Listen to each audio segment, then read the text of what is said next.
do you agree na dapat si Senator Cheese, or do you share the same sentiment as Attorney Sal na hindi dapat si Senator Cheese Escudero ang presiding officer?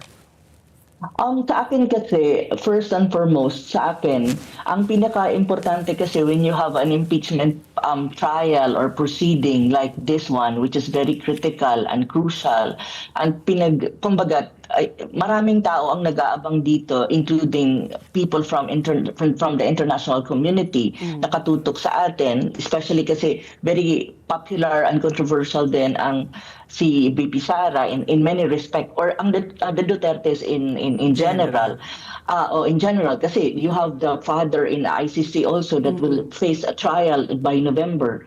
Ang ano kasi sa akin, ang importante is someone who's competent enough to handle the whole impeachment trial or proceeding.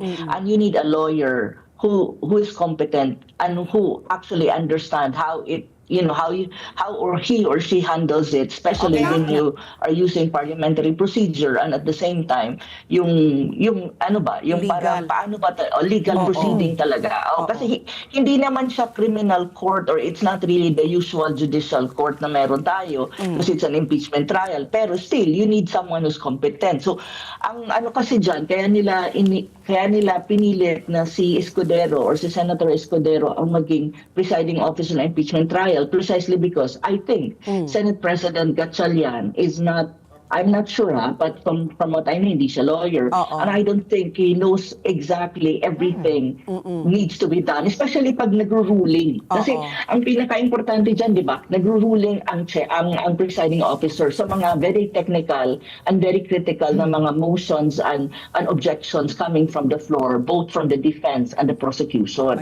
So yun yung I think I think the rationale behind na pinilit nila si Escudero, and also in a way to put some kind of legitimacy and proper orderly manner yung proceedings. However, the problem with that is kinukontend yan na as far as the Constitution is concerned, dapat ang Senate President ang presiding officer.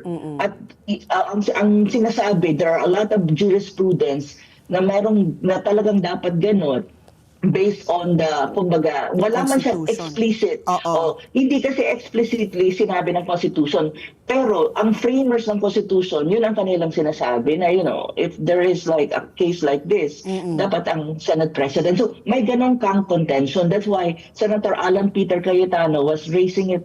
Well, at the same time, the two Cayetanos raised it up on the floor, and many other people, especially mga lawyers and other legal luminaries, are saying na from the very start pa lang, medyo problematic na ang impeachment trial, especially sa election ng tinatawag ng presiding officer, that hindi nga ang Senate President. However, there are other luminaries din na, na sa legal profession natin dyan sa Pilipinas na nagsasabi na hindi, okay lang yun.